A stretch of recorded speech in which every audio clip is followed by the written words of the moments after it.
Yes, again, alright mga minamahal, Alicia ninyo, nagbabalik muli para sa ating panibagong video. So, nabalitaan natin na mukhang malabo na daw po ulit na interviewin. Ito nga pong si Mayor Isko, dito nga po sa SMNI. Oo. Paano ba naman kasi, sablay itong mga bayoteros. Kasi, yung gusto nilang marinig na sagot, abay, hindi nila narinig sa isang politiko. Oo, kaya tinatawag na nilang balimbing. Ito nga pong si Mayor Isko Moreno. Actually, hindi naman balimbing si Mayor Isko Moreno. Kung talagang, di ba, nakikita niya naman talaga na wala namang ginagawang pagnanakaw si Presidente, puro lang pagbibintang. 'Di ba? So ano yung gusto niyong marinig? Magsinungaling si Mayor Isko? Kaya nga yung mga didilis ngayon, galit na galit kay Isko Moreno at dito sa mga banateros, nagsasalpukan. Bakit nyo kasi in-interview yung mayor ng Balimbing? 'Di ba? Bakit daw in-interview yung mayor ng Balimbing? Ito namang itong mga bayoteros na to, ang tatangengot, in-interview pa yan. Alam na ng Balimbing yan, nakakasira yan sa platform ng SMNI. O, ganun daw. Nakakasira daw sa platform. Tingnan nyo. Panoodin natin to mga minamahal. Panoodin natin sila. Ito yung sabi. Mastermind nga talaga si Bongbong Marcos sa nakawan na nangyayari sa gobyerno. Ano yun eh, chismis yun eh. Oh, parang showbiz. Chismis. Actually, malaking sampal to sa mga DDS, mga minamahal na sasabihin ni Mayor Isko Moreno, chismis yun.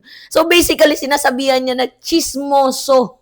Mga marites ang mga nagsasabing magnanakaw daw po itong si Presidente. So sa madaling sabi, yung mga nag-interview sa kanya, mga mimosang marites, mga chikadora, chismis, chismoso. Diba? Ang sakit nun, mga minamahal, no? Sasabihan na chismoso kayo? Diba na nagbibintang ng magnanakaw daw si Presidente? Abay, Diyos ko. Sakit nun, oo. Dating, oo. Yung para sa akin, wala akong makita na itutusok papunta sa kanya. Kaya may kasalanan ba si President Marcos? Ako tingin ko wala. Oh. Sa ngayon. Kasi wala namang ebidensya eh. Ngayon, may kasalanan ba yung iba? Ay, nakita ko yung mga tinuro. O di ba pinaila ng kaso?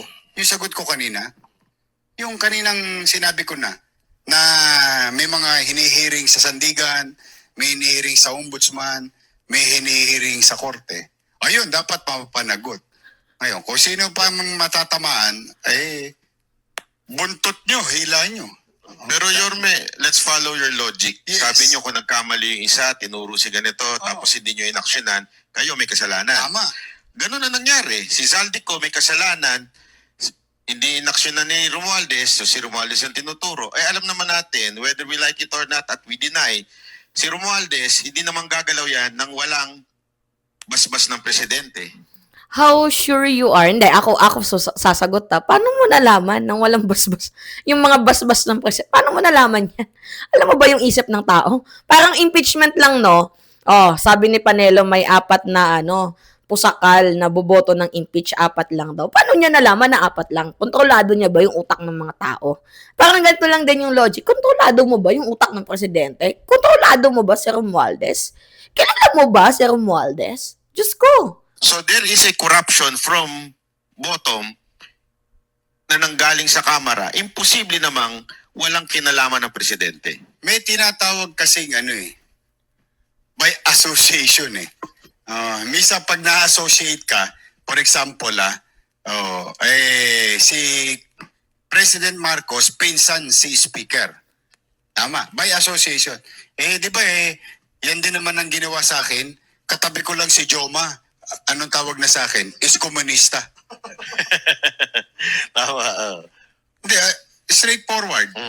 Minsan, natatabi ka lang sa litrato. For example, yung itinatabi si BP Sara sa isang litrato ng tao, ina-associate. So, may kasalanan na si BP? Dahil may picture siya sa akin. Di ba? Angas, ibinalik ni Isko Moreno yung logic sa mga DDS. Oh, for example, ito kay Ramil Madriaga. Sige. By association. Oh, si Ramil Madriaga. May picture kay VP Sara. Di ba? So, meaning, mayroon namang ginawa. Parang ganun eh. Ibinalik. Mga minamahal sa mga bayoteros. Ang logic nila, which is yun yung masakit. Kasi tinira sila harap-harapan.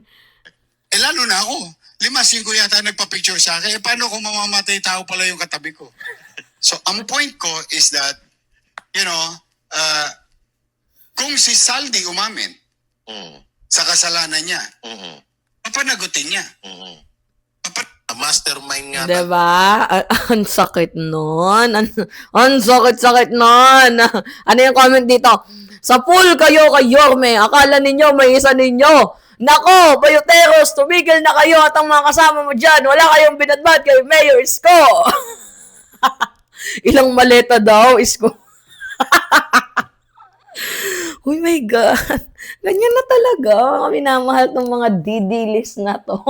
Pag hindi lang pabor sa kanilang mga sinasabi, ibig sabihin nakatanggap na ng maleta. So meaning, si Mima nakatanggap ng maleta? May picture ako kay Sara Duterte. Mga minamahal, oh, by association. So meaning, kapag sinabi magnanakaw si Sara Duterte, magnanakaw na din ako? Oy, walang ganon. Buti nga yung wallet ko, hindi nawala eh. Di ba mga minamahal? Natatawa ako dito. Diba? Umay na umay yung mga banate. Yung mga banateros dito kay Isko Moreno kasi hindi nila nakuha yung tamang sagot.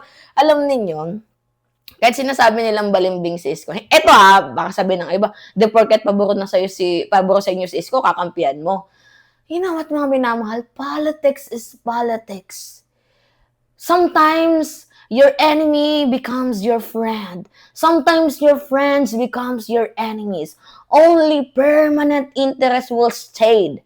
Alam niyo yun? No friends, no allies, only permanent interest. Yan lang talaga yan, mga minamahal. Hot and cold. Yung politika. Di ba? Dati tayo, kaaway natin, mga kakamping. So, ngayon, tingnan ninyo, kakampi natin sila sa pakikibaka sa katotohanan. Kakampi natin sila sa pakikibaka sa transparency and accountability. Gets ninyo? Yun yung logic dyan. Iyak malala, mga minamahal. No? Kawawang mga bayoteros. Galit na naman kay Isko Moreno. Oy! Oh, anyway. Yun po, mga minamahal. Let's me again, Alicia ninyo. Nagbabalik muli para sa ating panibagong video. Maraming salamat at ingat, mga kababayan.